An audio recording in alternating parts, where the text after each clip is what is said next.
Nous recevons ce soir Noël Mamère, député maire Europe Écologie Les Verts, maire de Bègles. Bonsoir. Bonsoir. Alors, dernière polémique dans la campagne des présidentielles, elle vient de François Fillon qui parle de pratiques ancestrales au sujet de la viande halal ou du kasher. Est-ce que ces choses, on peut les dire lorsqu'on est Premier ministre ?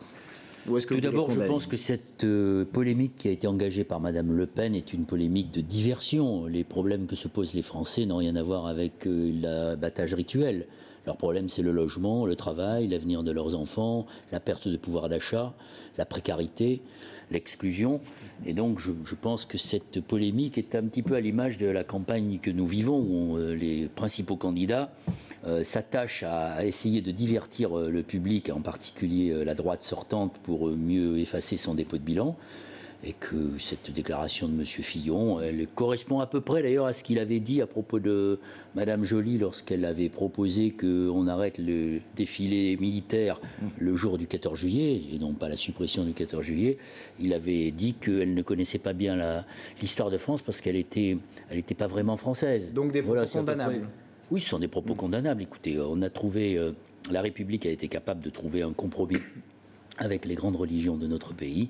C'est ce que l'on appelle la laïcité. Laissons-la où elle est. Alors, on en vient à cette campagne des présidentielles, où l'écologie est quand même le grand absent, enfin l'un des grands absents. Il y a les banlieues aussi qui sont absentes du débat.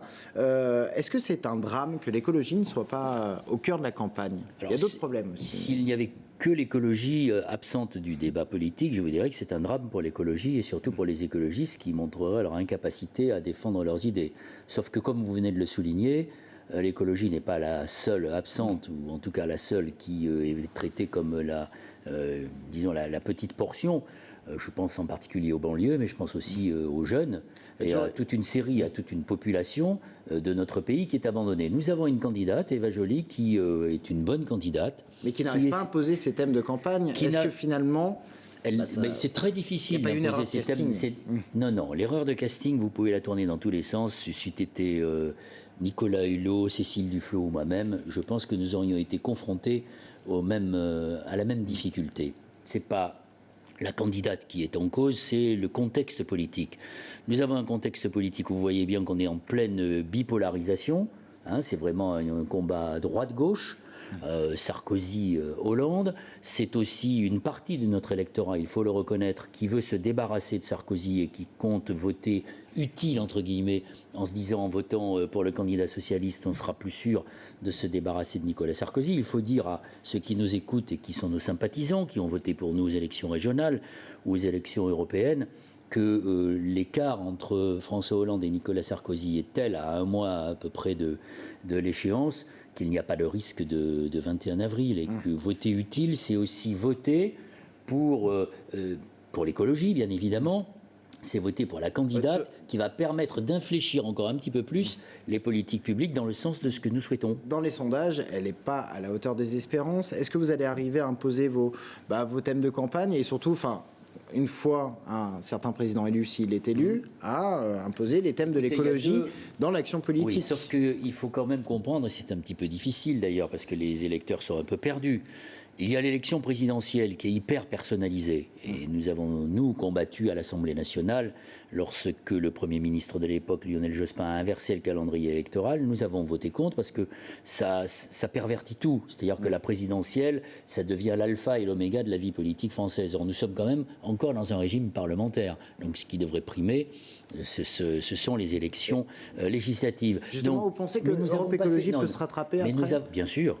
Avec les législatives. Mais c'est évident. De toute façon, nous avons passé un mauvais score à la présidentielle. D'abord, les sondages montrent qu'il y a une petite poussée de notre candidate, Eva Joly, qui se rapproche des 5%, et j'espère de tout mon cœur qu'elle les dépassera. Nous allons l'y aider.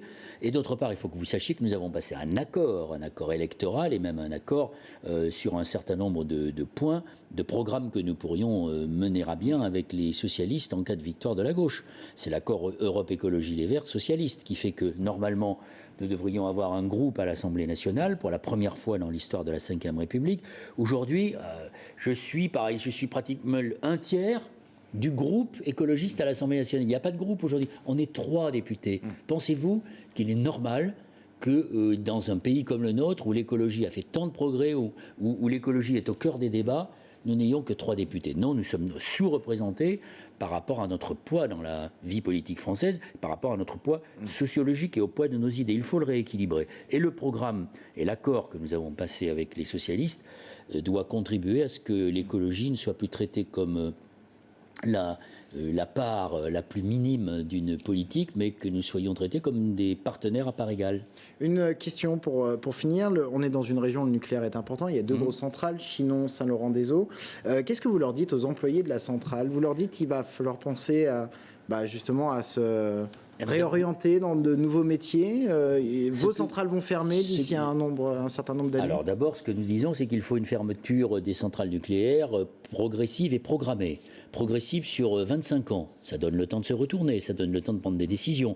Et dire à ceux qui travaillent à Saint-Laurent-des-Eaux, à Chinon, à Fessenheim, que ce sont des bons professionnels et que le temps de démanteler une centrale, c'est très très long. Regardez ce qui se passe avec la centrale de Brénilis. Ça fait 25 ans qu'on est dessus. Donc on sait très bien que ça dure très longtemps, le démantèlement d'une centrale. Et ce savoir-faire, il doit être appliqué au démantèlement. Et donc tous ceux qui travaillent aujourd'hui dans les centrales auront du travail et on créera même des emplois pour démanteler les centrales. Et on en créera beaucoup plus, comme le font les Allemands, qui ont déjà créé près de 500 000 emplois dans les énergies renouvelables, si au lieu de mettre tout l'investissement dans le nucléaire, on le répartit sur l'efficacité énergétique, les économies d'énergie et les énergies renouvelables. C'est ça l'avenir et c'est ça le progrès. Merci beaucoup Noël Mamère d'être venu sur notre plateau. Tout de suite, d'autres programmes sur TV Tour Val-de-Loire. Très bonne soirée.